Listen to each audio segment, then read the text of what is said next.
Un certain Su de Tiaozhou courait les mers pour faire du commerce.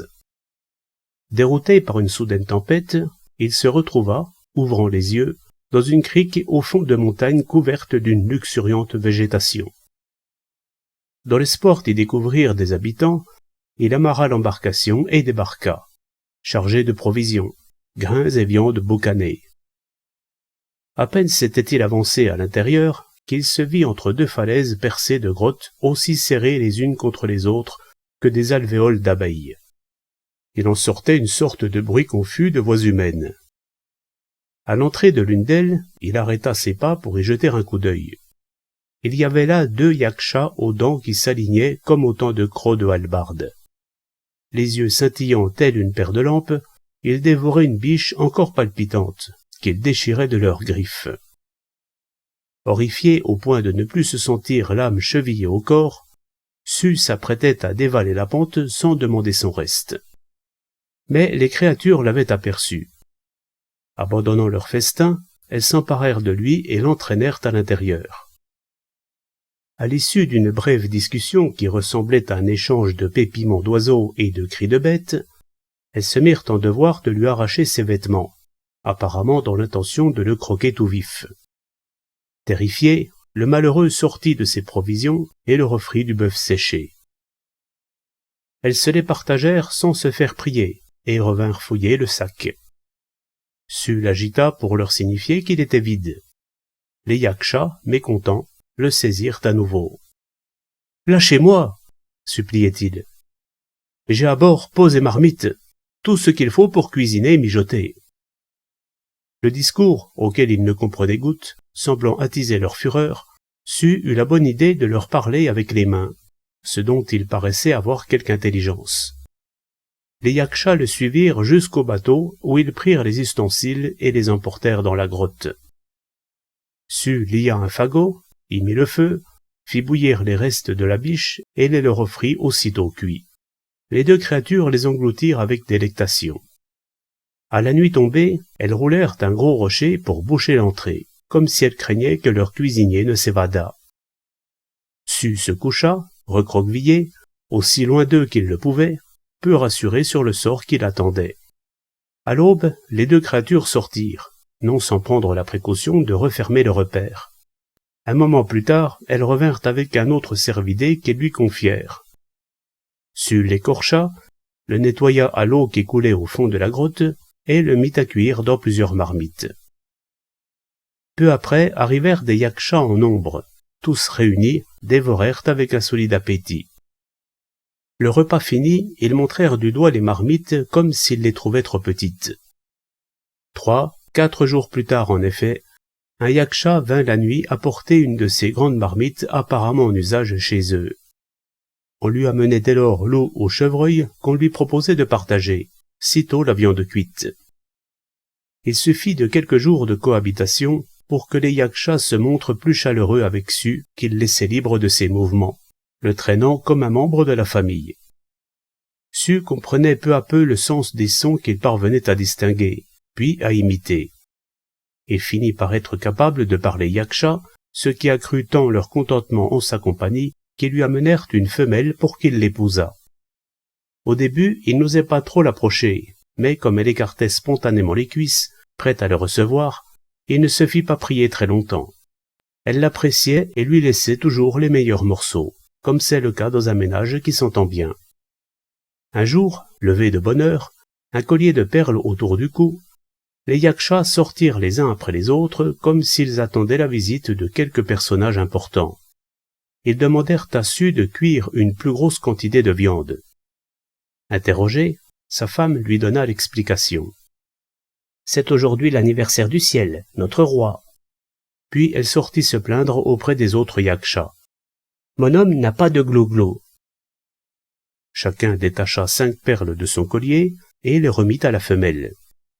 Elle-même en défit 10 du sien, de sorte qu'elle put en réunir 50.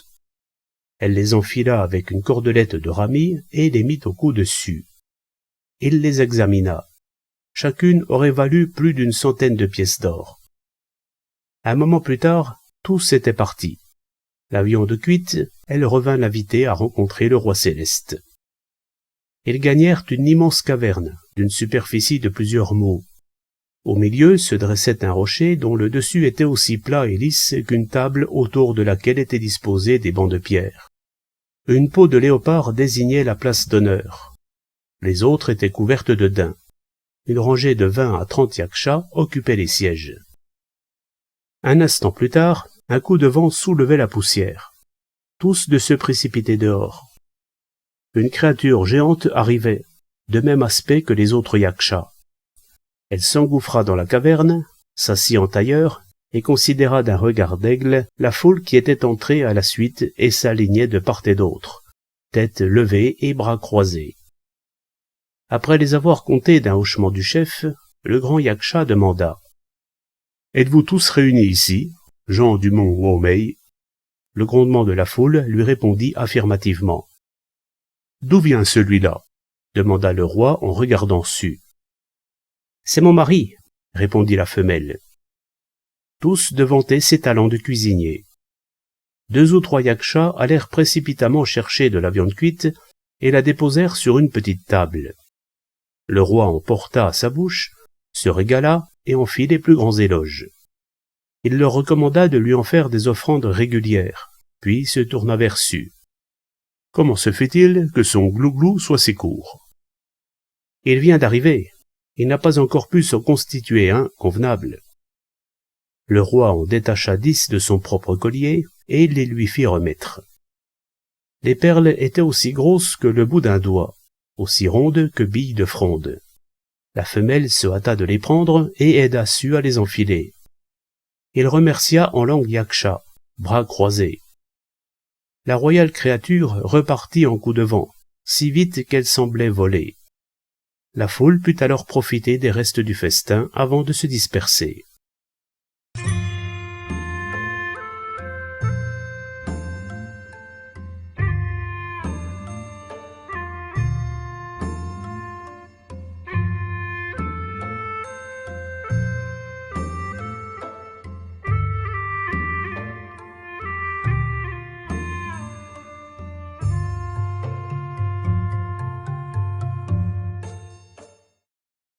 Après plus de 4 ans de cohabitation, la femelle donna inopinément naissance à des triplés. 2 garçons, une fille, tous 3 de forme humaine, pas de la même espèce que leur mère. Les yakshas les trouvaient adorables et ne manquaient aucune occasion de passer les cajoler. Un jour que tout le monde était parti en quête de nourriture, laissant Su assis seul, une femelle d'une autre grotte surgit et lui fit des avances. Comme il s'y dérobait, elle se fâcha, le bouscula et le renversa par terre. Revenant à cet instant, l'épouse de Su, furieuse, empoigna l'intruse et lui mordit l'oreille. Puis, rentré à son tour, arriva le mâle qui les sépara et emmena sa femelle. Dès lors, celle de Su le couvait des yeux, sans jamais le quitter d'une semelle. 3 ans plus tard, les 2 garçons comme la petite fille savaient marcher. Su veillait à leur apprendre le langage humain qu'ils furent peu à peu capables de parler. Aussi leur babillage n'avait rien d'animal. Encore enfants, ils couraient la montagne avec autant d'agilité que s'ils avaient été en terrain plat. Ils éprouvaient pour Su l'attachement qui lie les enfants à leur père.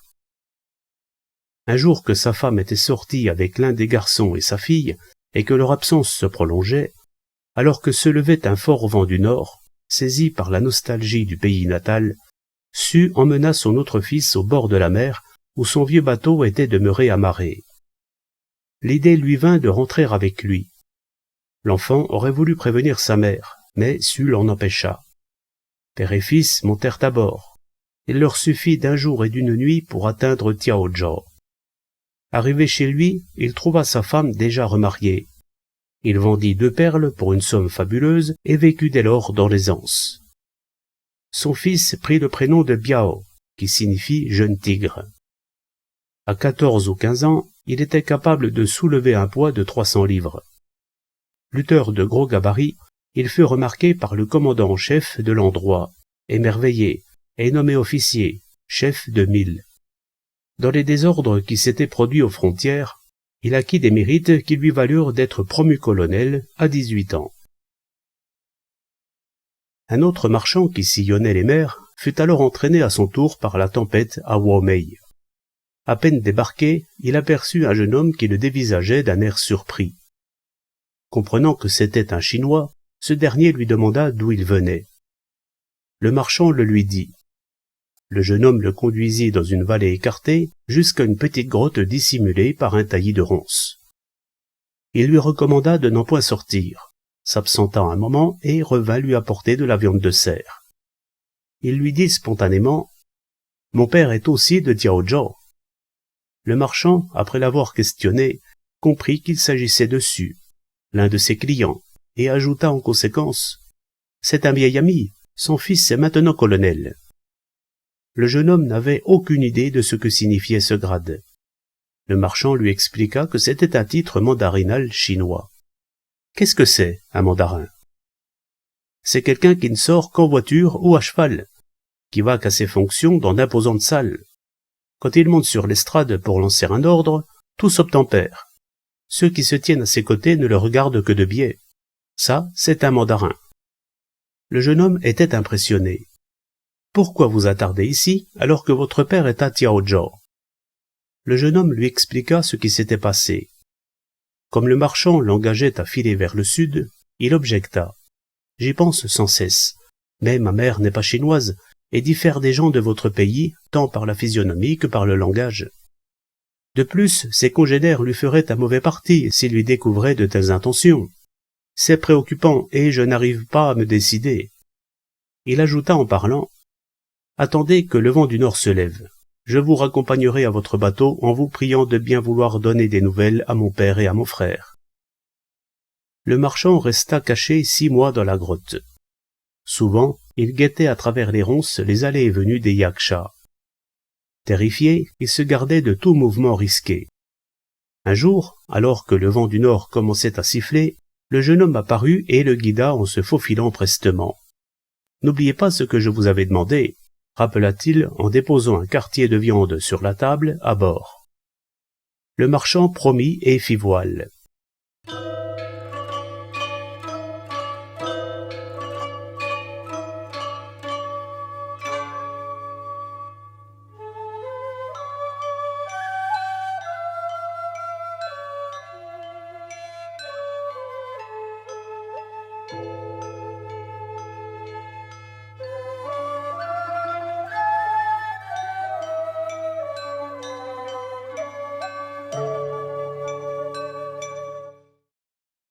Il atteignit d'une traite Diaozhou et se rendit à la résidence du colonel lui raconter en détail son aventure.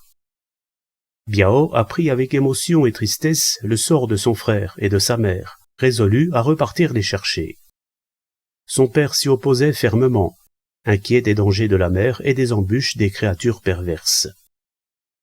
Il y aurait tant de périls à surmonter, mais le fils se frappait la poitrine avec de tels signes de douleur que le père ne put l'empêcher. Le colonel annonça sa décision à son chef qui lui adjoignit 2 hommes. Des vents contraires retinrent l'embarcation ballottée sur les flots la moitié d'une lunaison. La mer sans limite s'étendait à tous les points de l'horizon, privant le regard de tout sens de la distance et de l'orientation. Soudain, une énorme vague souleva le bateau et le fit chavirer. Biao tomba à la mer et se laissa porter par les flots fort longtemps, jusqu'à ce qu'une créature l'en tirât en le portant jusqu'à un endroit habité. Le sauveteur avait l'aspect d'un yaksha. Il eut la surprise d'entendre le naufragé parler dans sa langue. Interrogé, Biao lui dit où il voulait aller. Le yaksha se réjouit de pouvoir lui répondre « Womei est mon pays natal. Pardonnez-moi de vous le dire si brutalement, mais vous êtes à 8000 lis de la route normale. D'ici, on gagne le pays des dragons venimeux. Ce n'est pas du tout la direction du mont Womei. » Il alla chercher une barque pour accompagner Biao. Lui-même restait dans l'eau pour le pousser à la vitesse de la flèche. Il lui fit parcourir 1000 lis si rapidement qu'en une nuit ils atteignirent les rives septentrionales de l'île. Biao aperçut un jeune homme qui errait aux environs, se tenant aux aguets. Sachant le pays vide d'êtres humains, il pensa immédiatement que c'était son frère. Il s'approcha. Il ne s'était pas trompé.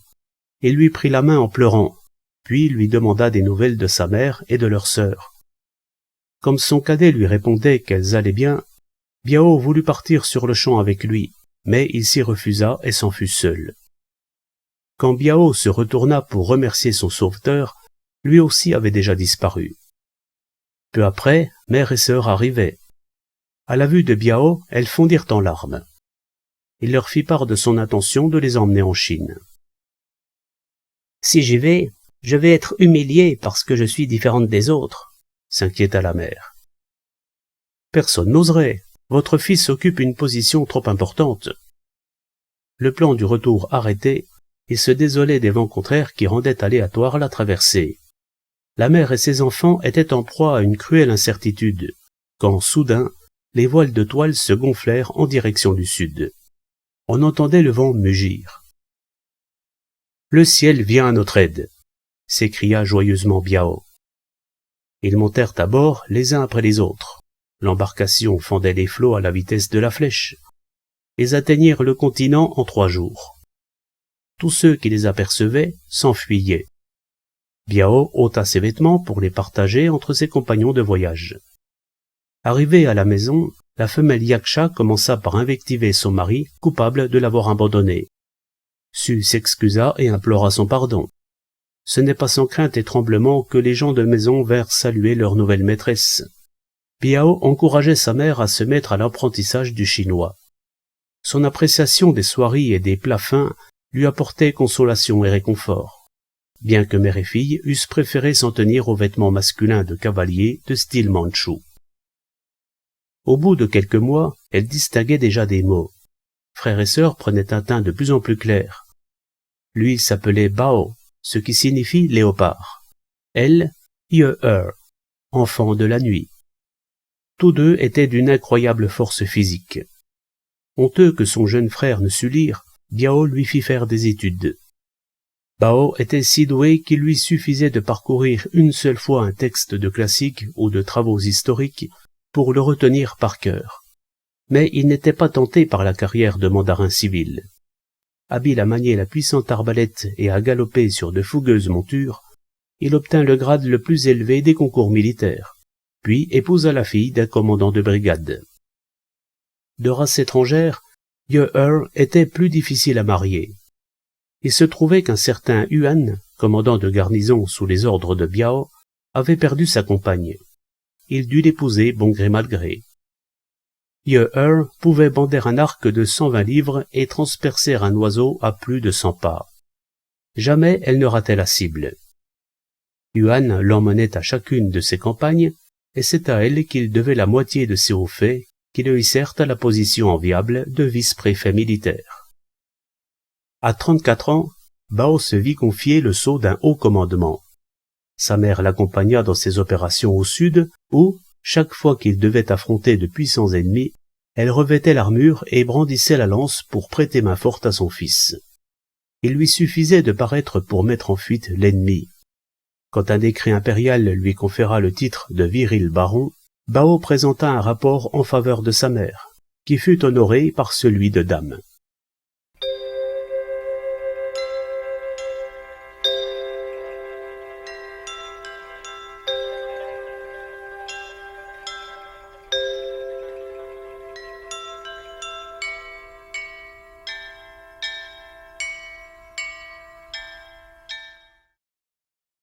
Le chroniqueur de l'étrange. Dame et Yaksha constituent une association de vocables qui pourrait paraître saugrenue, mais à la réflexion elle ne l'est point. N'y a-t-il pas dans toute la famille, à la tête du lit, une Yaksha en puissance?